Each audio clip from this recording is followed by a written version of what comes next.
Hello, my name is Chuck Wolfe. Over the years, I've worked in many different roles, including leading my own leadership consulting company since 1994.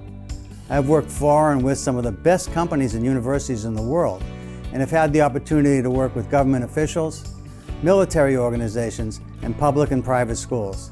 I'm a leading expert and pioneer in emotional intelligence. Since 2009, I have been a volunteer hosting a radio show I created called The Emotion Roadmap, Take the Wheel and Control How You Feel.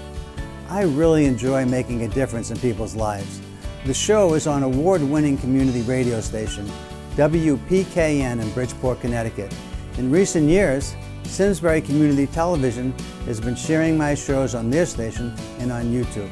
My sincere hope is that everyone who watches regularly will learn how to use the Emotion Roadmap in their own lives by listening to people who call in to get help with challenges at work, home, and in communities.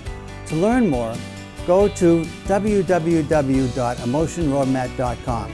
If you have a comment or question, email me at cjwolfe@cjwolfe.com. Thank you and enjoy the show.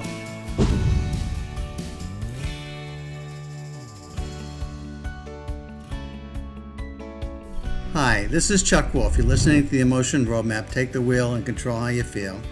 Today's show is a celebration of women's history, and I want to just talk a little bit about the two excerpts I have from different shows that I've done in the past featuring women. The first one will be Wendy Milstein and her daughter Julia McNally. Julia was a founder of a group called Pathways Togo that was a result of her Peace Corps work in Africa and her founding of a group called Pathways Togo that helps to educate young girls and women. And you'll hear the wonderful story of what she's and her mom helped her with later on to accomplish.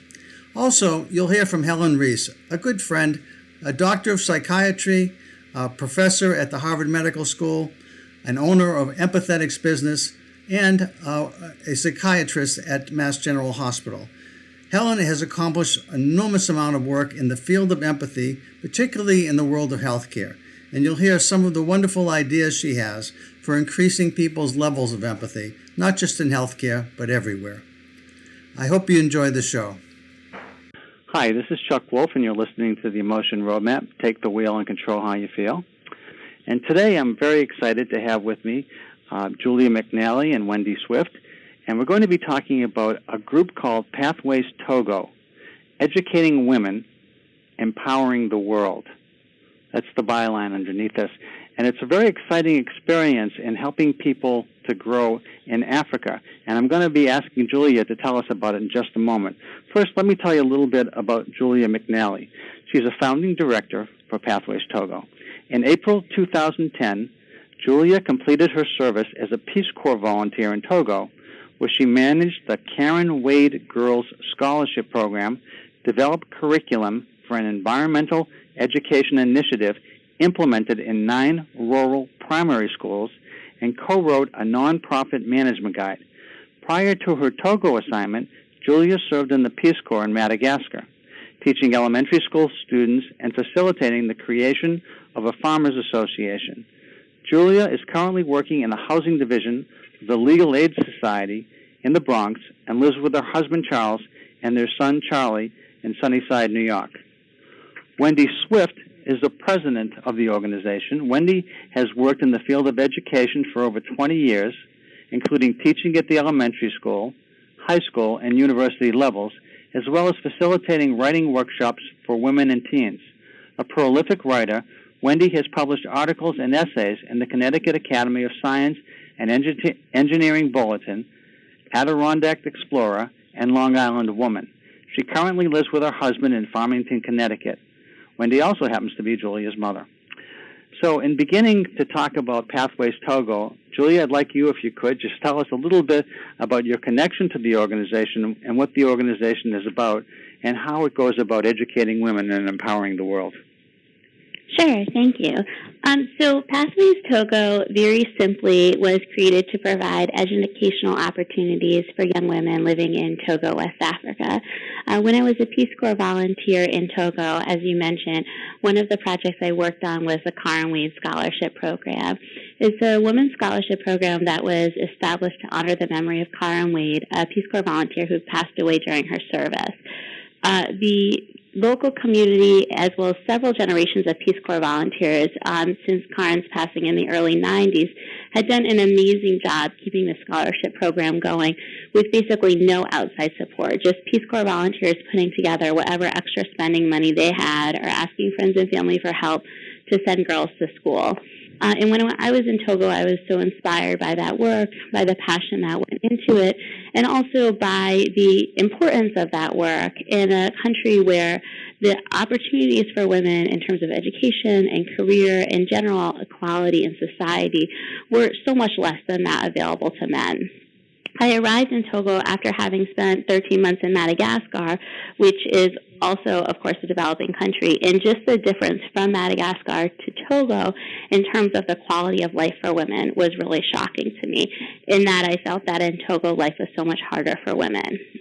So getting involved with administering the Karen Wade program was really a privilege, and it struck me that the program wasn't really able to plan strategically in any long-term sense because there was no steady source of funding, since it was all just coming internally from one generation of Peace Corps volunteers to another. So while I was in Peace Corps in Togo, I started to plan and research how to lay the foundation for a nonprofit organization that could be incorporated in the U.S. to provide a steady source of funding for girls' scholarships in Togo. When I returned from the Peace Corps, I was fortunate to meet two other returned Peace Corps volunteers, Kyra Turner Zogwakor and Lori Siegel Moss. Very coincidentally, even though they had served several years before me, they had the same idea to create a girls' scholarship program in Togo that would be sustainable, that would be culturally relevant, that would do important work, and that would be located and administered primarily in Togo. So we got together and we came up with a program that would involve three main prongs, which are the scholarships themselves to the young women, a mentoring component, and life skills conferences where the women would come together at a central location, receive their scholarships, and receive really concentrated training on some of the skills that they need, such as study skills and budgeting to succeed as students and later on as professionals. Julia, could I ask you to talk a little bit about the state of women that you found there and what they were experiencing? And I know that it sounds like you came, you saw some needs, you did some remarkable things, and it seems like a very short time. But I doubt that many people have a sense of what these young women in these African villages in Togo were experiencing. Could you talk a little bit about that and how hard it actually was to get people on board?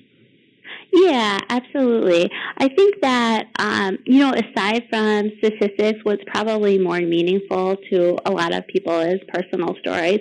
So I can speak, very personally to some of the young women that I befriended during my service, who really so desperately wanted to receive an education that they would do anything that they could. So, for example, young women, maybe 11, 12 years old, will wake up at 4 a.m., do their morning chores, then sit out on the street and sell essentially sort of like donuts made with flour that they would deep fry.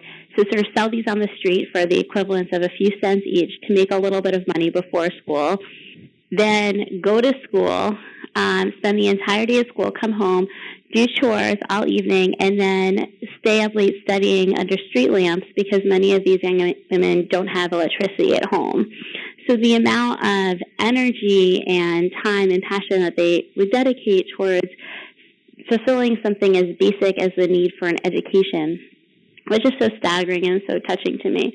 A young woman that my mother and I both met because my mother visited me in Togo while I was there, for example, had said that she was so dedicated towards staying in school year after year that she sold the one possession she had, a bicycle, which she actually had been gifted from a prior Peace Corps volunteer, but it was more important to her to be able to stay in school, so she sold her bicycle and then would just walk probably a good hour in each direction, back and forth to get to school each day. I mean, the challenges are so enormous in terms of our scholars not having, without the scholarships, not having enough money to eat. So they're going to school on an empty stomach, not having schools near them in an accessible location, or the schools that are near them are not high enough quality to allow them to succeed. So sometimes they would go and stay with family or stay with nuns in a faraway location without having their support structure in place just so that they could be close to a school. And another huge challenge is culturally, when there's limited resources to go around, families end up more often than not prioritizing sending boys to school ahead of sending girls to school because they see boys as having more potential in terms of earners in the future, whereas they see women as their potential is to be a future wife. So there are these cultural barriers that these women have to overcome as well. And as Peace Corps volunteers, we worked on trying to address these cultural barriers, but really the most effective way of doing so is to help women get an education and move into successful careers and lead by example and show that women can be well-educated, women can be successful professionals.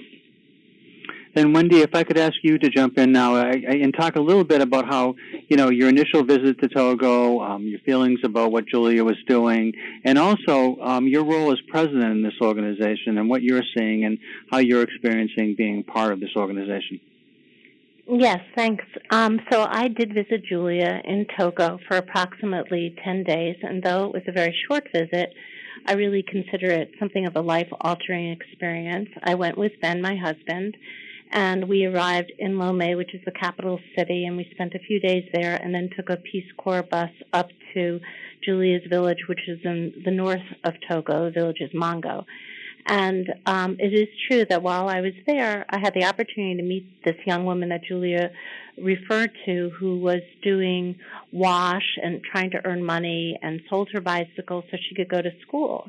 And she was extraordinarily bright and capable. And when I met her and spoke with her, and of course she spoke several languages because she spoke English and French and her native languages, I realized that for as little as $100 a year, she could go to the university. And that just seemed so staggering when I thought about the cost of university education in the United States as compared to the cost of a university education in Togo. So it was really so little for my husband and I to give her, $400, so she could complete 4 years of a college education. And this would have been near impossible for her if she didn't have the support from someone else, or she would have not been able to stay in school or had to scramble or do many different jobs in order to support herself if she tried to do that fully and totally on her own. So it was our joy. And also while I was there, I had an opportunity to meet some educators in the village. I had an opportunity. There were 2 young girls that were coming over to Julia's home to be tutored. And so I had a chance to work with them. They were learning French and learning how to read and write in French, which is a national language, but is not the same language that many of these children and women are speaking at home. So right away they are bi, if not trilingual, which is really an amazing accomplishment. So after having spent the time there and visited Julia and saw the schools, I visited the schools, I talked to educators. I, as an educator myself and having sent 3 girls to college in the United States, I just felt that there was very little that was more important to me than to find a way to support these very capable women in fulfilling their destinies as educated individuals. So I, of course, wanted to work with Julia in finding a way to see that accomplished. And when we came back to the United States and Julia began to do the legal work to gain nonprofit status, she needed a board, and she asked me if I could help and be on the board.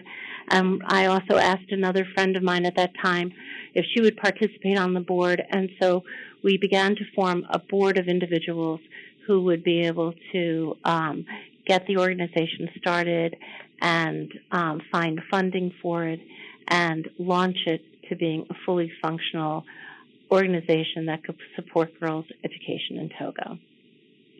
So how long have you been on the board then? Were you on it right away when it first formed? I've been on the board since its inception, and my position at one point was vice president.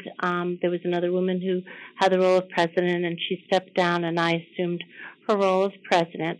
But, I've been very active in fundraising, in publicity, social media, and just doing everything I can to get the word out and also to bring in the funds that we need in order to sustain our organization.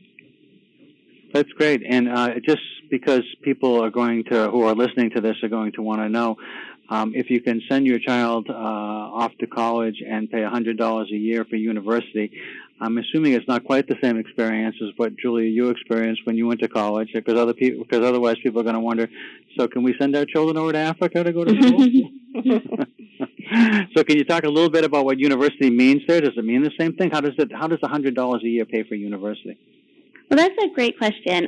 So we actually recently decided to raise our university scholarships to $200 a year.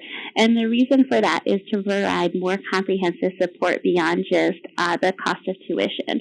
There are two universities in Togo, one in the capital and one in Kara, which is located more towards the north of the country.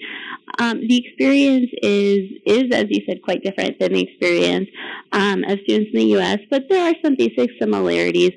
Basically, there's the need to pay for tuition. The classes are quite crowded. It can be challenging for students to actually get all of the classes they need in 4 years. So we've also recently decided to commit to paying for our scholars to go for as many years as it takes for them to complete university, which in some cases can be closer to 5.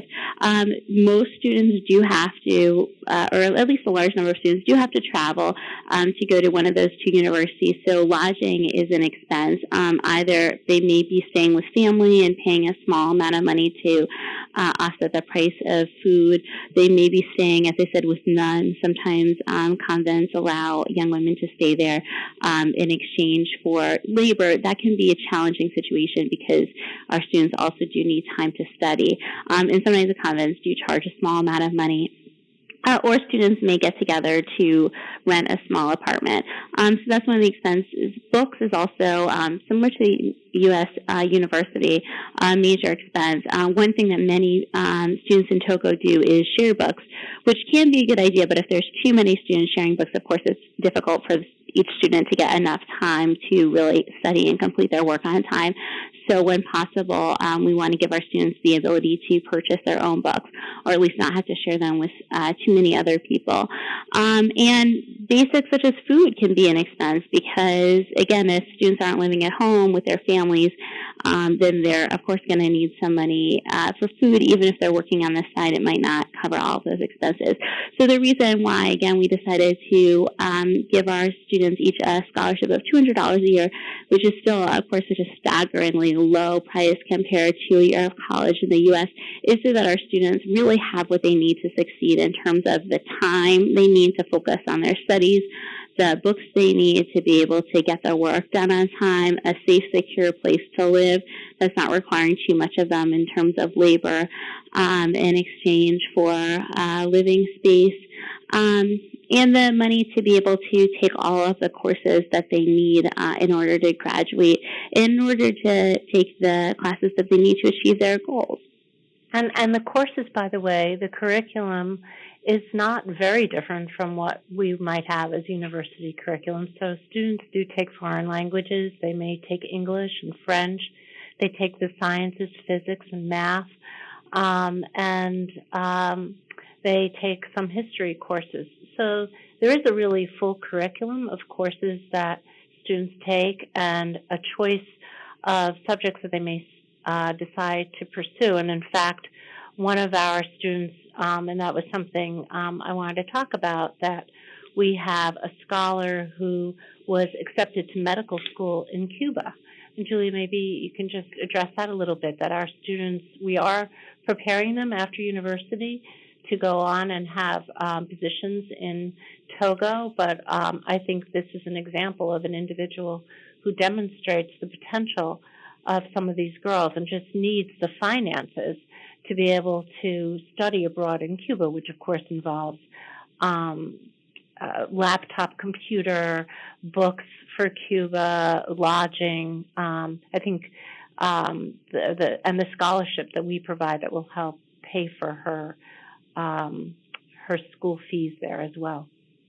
Yeah, the scholar's name is Yanu, and it's really an exceptional opportunity that speaks volumes to our scholar's unique potential, and just how exceptional these young women really are, that she has been selected to study abroad to get a medical degree in Cuba, where she'll have the opportunity to be exposed to much more advanced medical education than she otherwise would.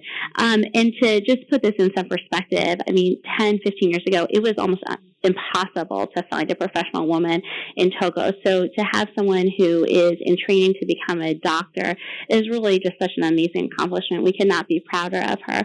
And one thing that we're really focused on right now from a fundraising perspective is giving her the support that she needs. So as my mother mentioned, we'd like to give her the $200 that we provide all of our university scholars that she can use for academic-related expenses in Cuba, and also a laptop. The laptop that she wants to buy only costs $305. So we're not talking about a major expense by any means, but it's such a crucial thing in a more developed country for her to be able to use, and also just have the everyday facility with that we take for granted in the Western world that will be so key to her success. So we're really encouraging people in our community to recognize what an exceptional opportunity this is for her, and if they are in a position to contribute anything towards making this goal come true for her, to get online and donate.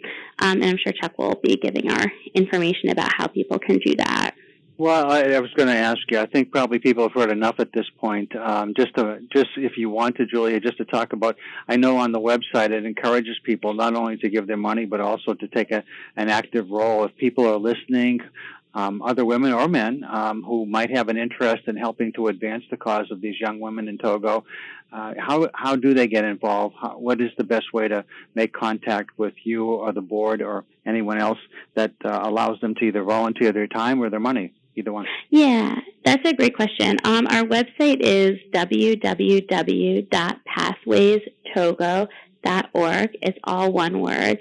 And we encourage people to get involved financially. We encourage people to get involved on a volunteer level. And we've had people from the community, people who are touched by our work, really help contribute by holding fundraising events, by reaching out to their friends and family. We have one young woman who's in the process of making bracelets to sell for a fundraiser, someone else who took the initiative to have a scarf exchange at her apartment where people come and pay, $5 or $10 in exchange scarves. Everyone goes home with some new accessories. It's a lot of fun and such an easy, meaningful way to support young women in Togo.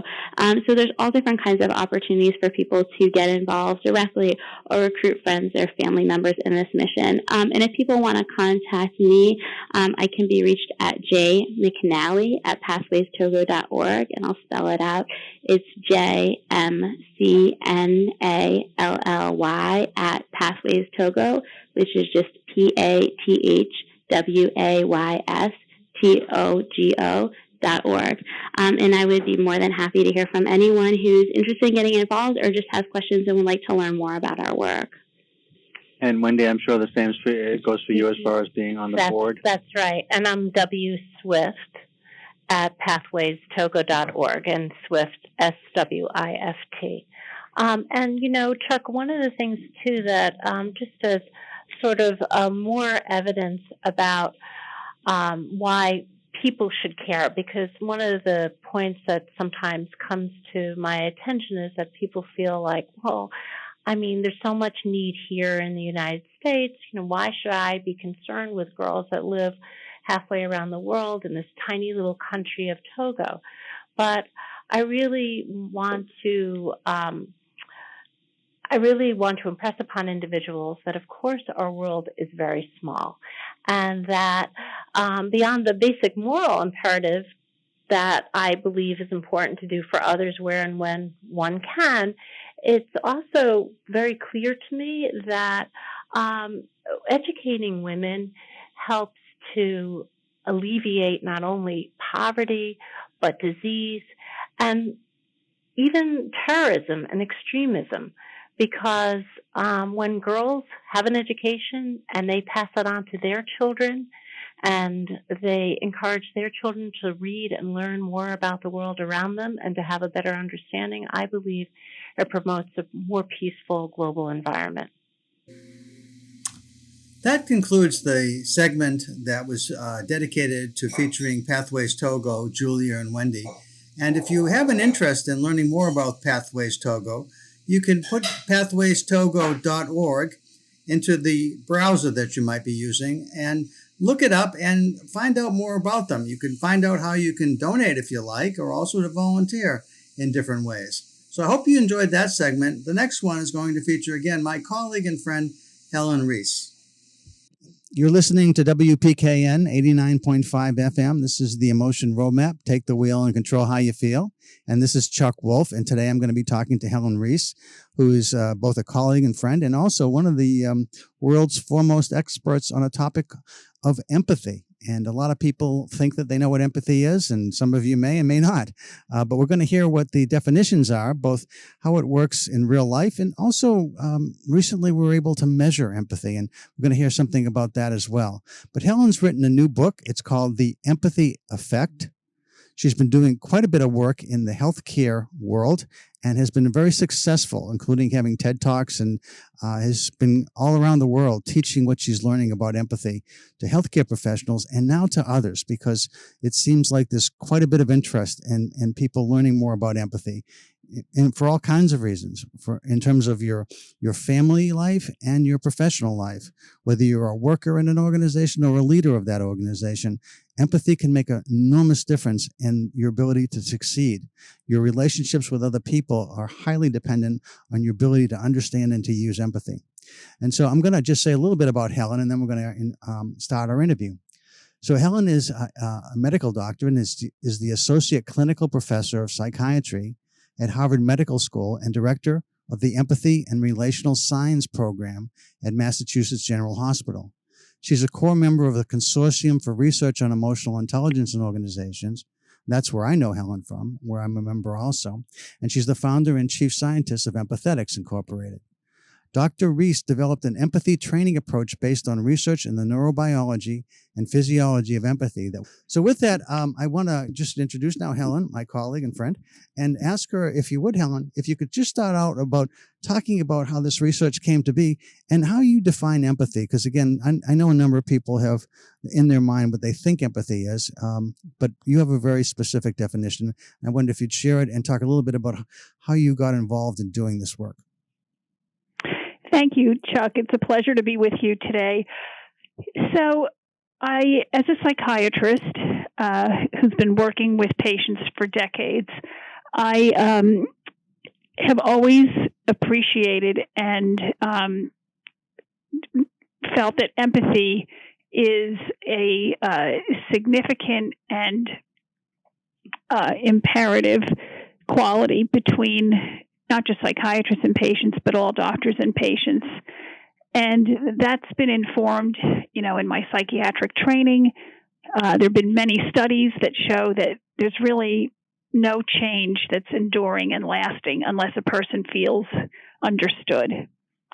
The definition of empathy that has emerged from, many different disciplines is feeling with others, as opposed to sympathy, which is feeling bad for others.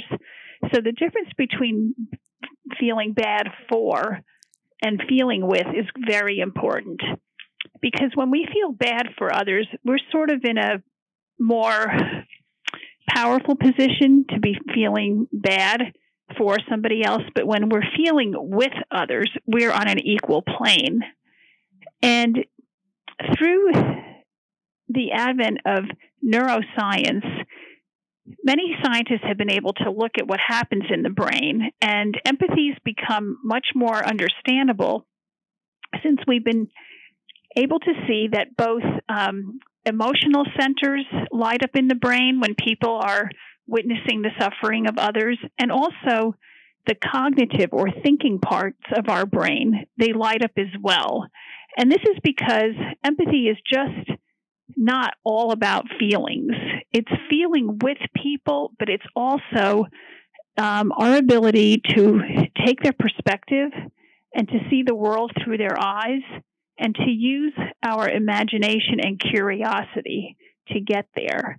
And all of this works together to help us form an empathic response. Well, you mentioned in your in the book, and I do want to make a point to people that while there is some science in the book, it's really written for everybody to be able to read. And if you're intrigued a bit about the science too, there's some science that explains which brain center is actually lighting up when different things are happening. But one of the things I thought was a really interesting study was you cited was Tanya Singer's work, and the idea that when you give people a shock of some sorts, and I guess it was with a female group originally, you can actually measure that. Could you talk a little bit about the idea about how you measure it and what happened in that study? Yes, Tanya Singer was the first neuroscientist to actually look at the brain, both when people were experiencing pain and also when they received a signal that someone they loved was in pain. So she was looking both at self-pain and other pain, and she was trying to see, what is the difference? Like when we feel an electric shock, or when we know that our partner or spouse or loved one has received a shock.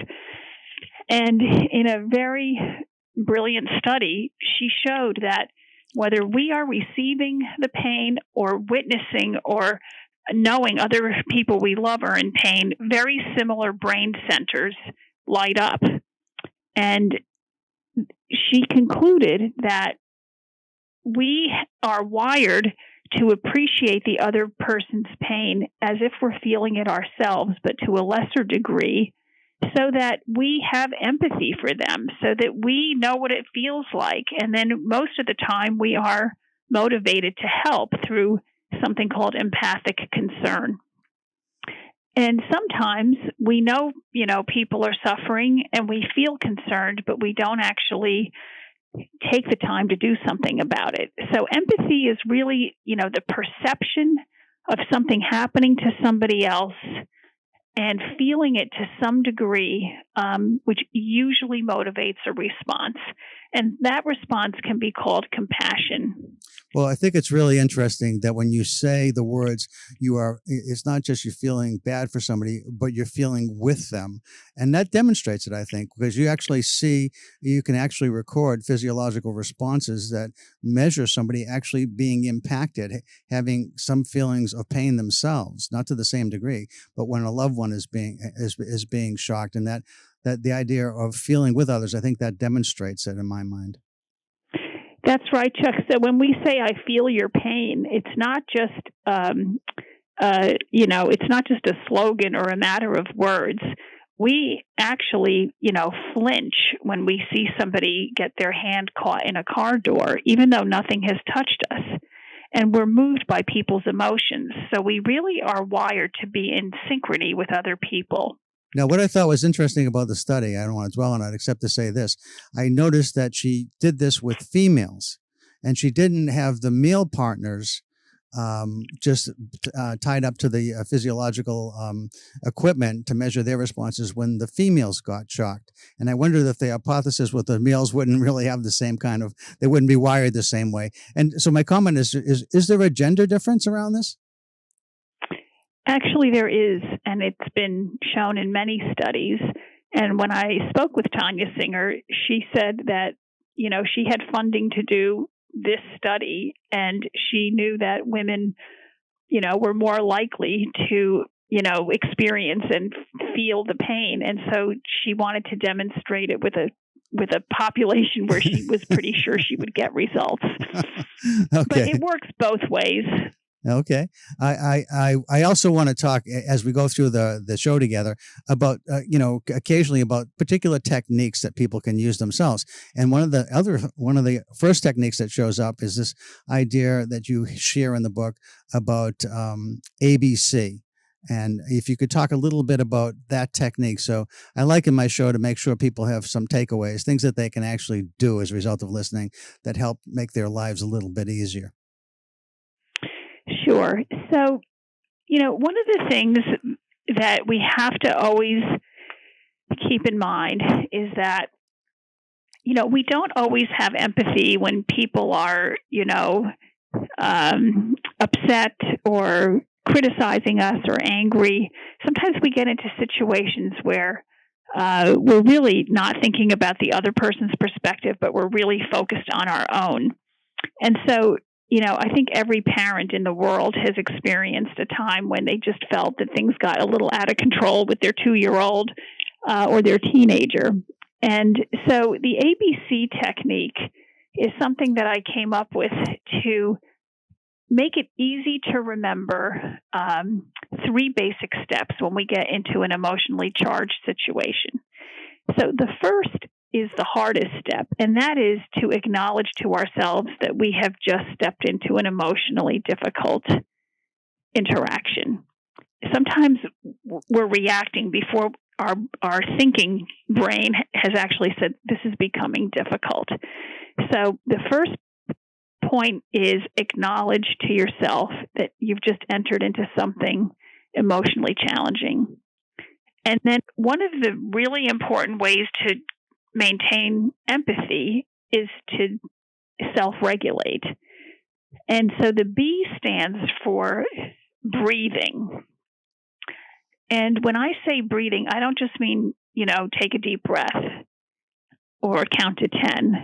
I mean really slow your breathing down in a very intentional way so that you're saying to yourself, I'm breathing in to the full extent of my breath, and I'm breathing out to the full extent of my breath. And when you do this, your emotional intensity will decrease, because when your breath slows significantly, your heart rate and your blood pressure slow. And also, you've just moved into a more cognitive frame of mind by saying those words to yourself rather than a purely emotional frame of mind. And then the C is curiosity. The C means instead of reacting or getting defensive or flying off the handle, I'm going to be curious about the other person's perspective. Now, when we do this, it's very hard because most of us are wired to, for fight or flight. But fight or flight was really developed more for when we were getting attacked in the jungle by wild animals. Most of our threats today in our civilized society are emotional threats. And so we need to remember that in most cases, people are not about to hit us or punch us, but they might be saying something that's really difficult. And in that case, we need to slow down instead of speeding up. And that technique, it takes practice. I'm not suggesting people will remember that and self-regulate the next time they're in a situation. But with practice, you can get there. Well, I would actually encourage people, because when I read this in your book and I realized that not only does it put you in a different state of mind, but it also lowers your blood pressure. I mean, a lot of people are trying to find ways to do that anyway, but the idea of breathing fully as opposed to just focus on your breathing, I think that's a little different. And when I tried it and practiced it myself, I noticed myself slowing down and getting a little more focused on the moment, and also paying attention to my breath and not thinking about whatever it was that had caused me to stop and do it. So I think it's something that people, after the show's over, or even now as you're listening, you can actually try it. And that's fully breathing in, right? And then fully breathing out. That's right. And, some surgeons have told me that 3 to 5 breaths before a procedure and they feel completely ready. So it steadies the hands, it steadies the mind, and it's a tool that every one of us is walking around with every day. So I want to encourage everybody again. The book is The Empathy Effect, and there's lots of really good ideas like this one in there. I actually want to share a quick story because as I think about what you talk about, this show, The Emotion Roadmap, Take the Wheel and Control How You Feel, is normally a show where people are calling in and sharing emotionally charged situations that they are unable to cope with and are stuck and unsure how to proceed. And so I'm always in that place where I'm trying to handle a tough call. And one of them recently made me think of reminded me of this as I was reading your book, was a father who had called up, and it's a long story, and I won't go into the whole story, but the end of the story was that the father and his wife had separated. The father and the mother, the couple had separated, and the father no longer had access to his daughter. It's a long story as to why. But the courts and his lawyer and his psychologist were all telling him that you just got to let go because it's not going to work the way you want it to work. And as I was listening to him, I was trying to be empathetic. I was trying to be helpful. And I'm always trying to talk about how do you deal with your own feelings and perhaps the feelings of others. And as I listened to him, I thought, well, it looks like people, I'm guessing, and before I knew this, that the people that you're talking to are telling you that you have to let go. And that's a strategy that probably seems rational and makes sense to you. And he said, that's right. And I said, and this is where the emotional empathy part of it came in. But I put myself in the father's shoes, and I could hear it in his voice. And I knew that that was unacceptable to him, that he would no longer have a relationship with his 13-year-old daughter. And so what I said to him instead was, I said, look, as far as your daughter and your ability to relate to her, given the circumstance with your ex-wife, I don't think it's going to happen anytime soon. But I don't think you have to let go. I think what you have to believe and be passionately committed to is actually making sure that you never give up, because you never fail until you stop trying. And that at some point, it might be 1 year, 5 years, 15 years from now, but your daughter's going to want to know more about who her dad really is. And based on the guy you sound like, she's going to want to have a relationship with you. And it's going to be a wonderful relationship, but it's going to be a long time from now. But if you know that, and you know that you're never going to give up, and that's the way you see it, you might have to let go for the time being, and you can't push this. But if you know that going forward, I think that'll help you. And he was almost tearful. And then I had several callers call in afterwards. Actually, some were crying because they all felt this guy's pain, and they all felt like the idea of never giving up was what worked for him. That's a beautiful story, Chuck. I love that line, you never fail until you stop trying. Right. Then it made me think about what you were talking about acknowledging you're in a tough situation. Also, later on in the book, you mentioned that A is also about acknowledging the emotions of your own emotions and others' emotions. And I think that that's a big part of what I do with this emotion roadmap all the time. So I thought that was really helpful to share a story that, again, just like the Tanya Singer experiment, tries to demonstrate what you're talking about with real life activities that demonstrate it. Well, you're also showing that just because you don't get what you want right away doesn't mean you won't get it. And if everyone, was saying that they need a break or that there needs to be some time out, amazing things can happen when people sort of give up on the immediate goal and look for a more distant goal.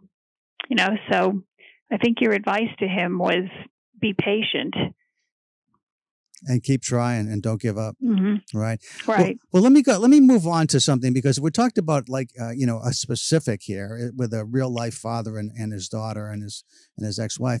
But we also in your book talk about the fact that we are consumed often, if we're paying attention to the news or the internet, with all kinds of horrific situations, whether it's starving children in Yemen or displaced people in Syria or people on the border trying to come into America. There's all kinds of things happening all the time, including for some people every day when they walk down the streets, if they happen to live in a city like San Francisco where there's homeless people all over the place. And you can't help but at some point feel that pain. And I'm wondering, you do talk about this somewhat, when do you get saturated to the point where you see it and you experience it, but you don't feel it anymore? Well, Chuck, you're getting to, one of the really important questions about empathy, which is, can it sometimes cause personal distress And the answer is yes. And obviously, we can't, we feel helpless around too much need and too much agony and suffering. And you're right, some people sort of shut down. When we notice that it's not bothering us anymore to pass by homeless people, I think it's time to sort of take a check on our empathy meter. Like, are we viewing all of these homeless people as one mass of humanity, or do we really remember that these are individuals who have really fallen on hard times? Now that I live in Boston, I'm seeing more people on the streets, and every now and then I'll stop and talk to somebody and ask them about their story, and it's been an incredibly rewarding experience. We can give money, we can give time, we can make eye contact and just humanize who they are. But we also can make contributions to shelters, we can write to politicians, and we're not going to feel like we have the energy for that every single day. But I hope that, and part of your message here is the emotional roadmap. I hope we don't all become too blunted to people who, in many cases, had maybe 3 strokes of bad luck and they end up without a home and without a car. And we can support organizations that exist to help the homeless. The point you're making about being emotionally overloaded is a really important one. We are not a limitless supply of care and compassion.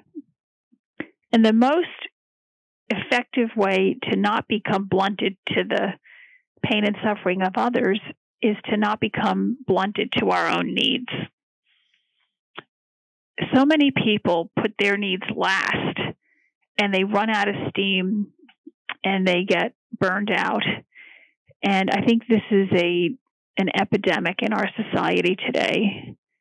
And we have to learn, whether it's through, getting exercise or a meditation practice, or, if it's yoga for you, or, any kind of practice that gets you out of the everyday hustle and bustle and into a quieter place.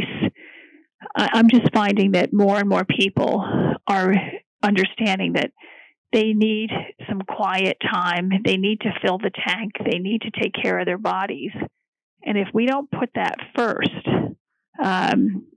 we really do run into trouble. And, I think that's also a risk for people in giving and, service professions like healthcare and social work and other caring professions. Let me ask you a little bit about your program, Empathetics, and your company, because I know that when you first started out, you were in high demand and you couldn't be every place. And so you began to think of ways, how do you get this training and this really fantastic idea of helping to create more empathy all over the world in many different locations, particularly in healthcare where you started.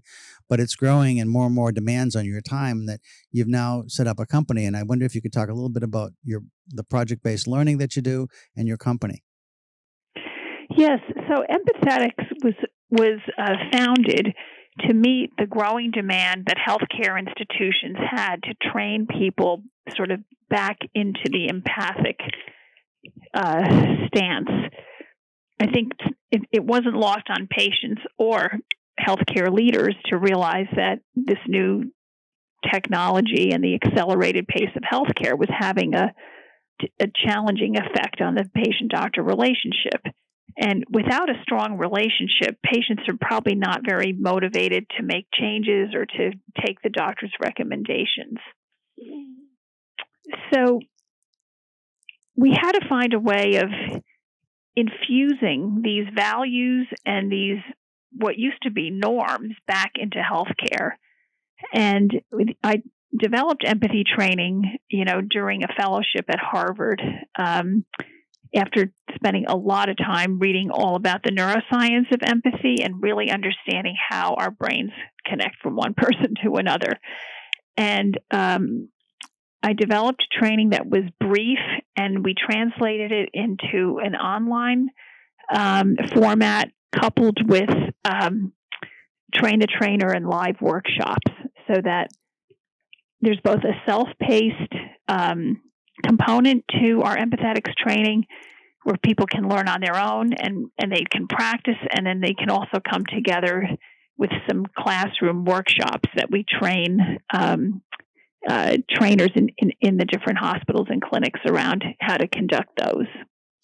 It's been very exciting, and it really is transformational when people come back to their values. I would like to just close with this idea of self-kindness, shared humanity, and mindfulness. It's kind of a nice way you close the book out. And if you could just share a little bit about, for all those people that are really caring and do show empathic concern for others and are feeling a little drained at this point with all the different needy situations and people out there, how do you take care of yourself? And we'll close with that. These three areas, self-care, shared humanity, and mindfulness, were really first described by Christine Neff, who's a compassion researcher.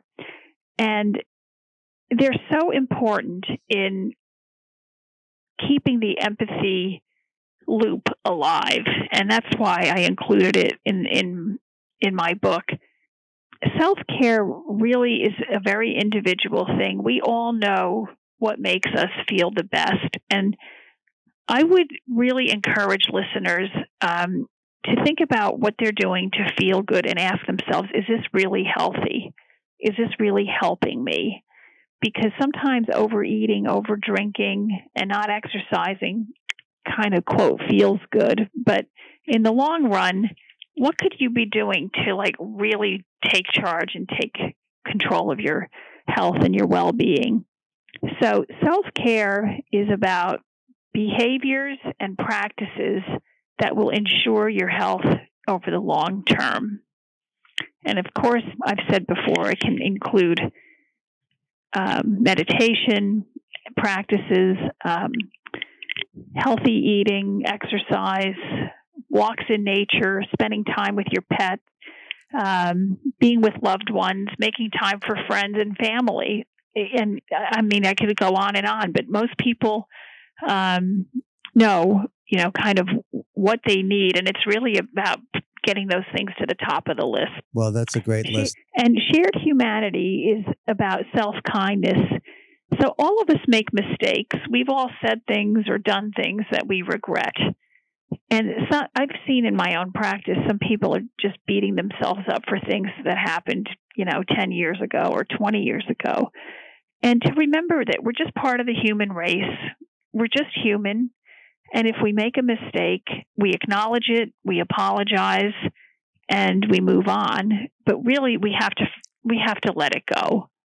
And I'm not saying to be rude or harming others and just say, oh, I'm going to let it go. Like if we've really done something that requires an apology, we should apologize.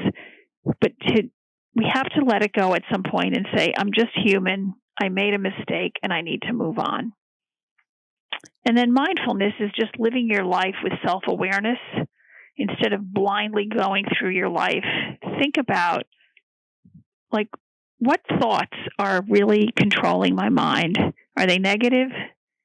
Can I become more aware of my thinking and switch out some of those thoughts for more positive and inspiring thoughts? When I think about people, am I seeing the best in them? Or am I going to the negative? So mindfulness gives us a chance to just observe our own mind in action and to not be judging of ourselves or others, but learning to be quiet and actually look for the best in ourselves and in others. Okay, well, thank you. I thank you very much, Helen. I just close on this remark. I've just had a chapter published called Successful Coaches Influence Emotions, Thoughts, and Behaviors. And it kind of tracks with what you just said about mindfulness and the idea that sometimes our self-talk isn't helpful. And if we want behaviors to change, we have to understand where the self-talk comes from. And if we understand it's being driven by our feelings, then we have to really look hard into understanding what are those feelings and why are we having them. And that's being self-empathic, I think, as well, trying to understand ourselves. But I also want to leave with one other thought from a boss I had a long time ago who actually told me one time that when an executive has been demoted or lost his job, most people are afraid to call them because they're so afraid about what they're going to hear and how terrible the person's feeling, and they're worried about feeling some of that disappointment. But that's the time when somebody appreciates being called and asked about the most, because that's the time when they're feeling really low and feeling a loss of self-confidence. And when they're winning and they've been promoted, everybody wants to be their friend. But you'll be unique if you pick up the phone or you go and make a visit to someone who's just had something happen that took them a different way, a way they didn't want to go. And so I want people just to understand how important it is to be empathic and to be really thoughtful about how other people are feeling and how you can make a difference.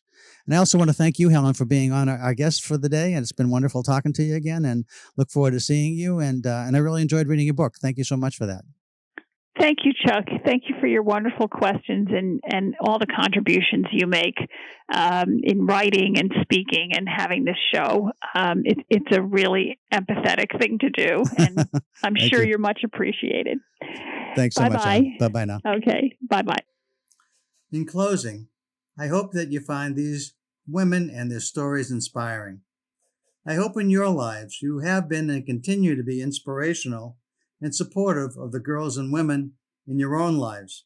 And hopefully, like me, you have been and continue to be inspired by the women in your lives. This is Chuck Wolfe, and the show is The Emotion Roadmap. Take the wheel and control how you feel on WPKN, listener-supported community radio. It happens that my show is on the air twice a month, and I'll be back with you on the first and second Wednesdays of each month. Take care, and for regular listeners, thanks so much for tuning in. And for new listeners, I hope you tune in again. Thanks so much. Bye-bye.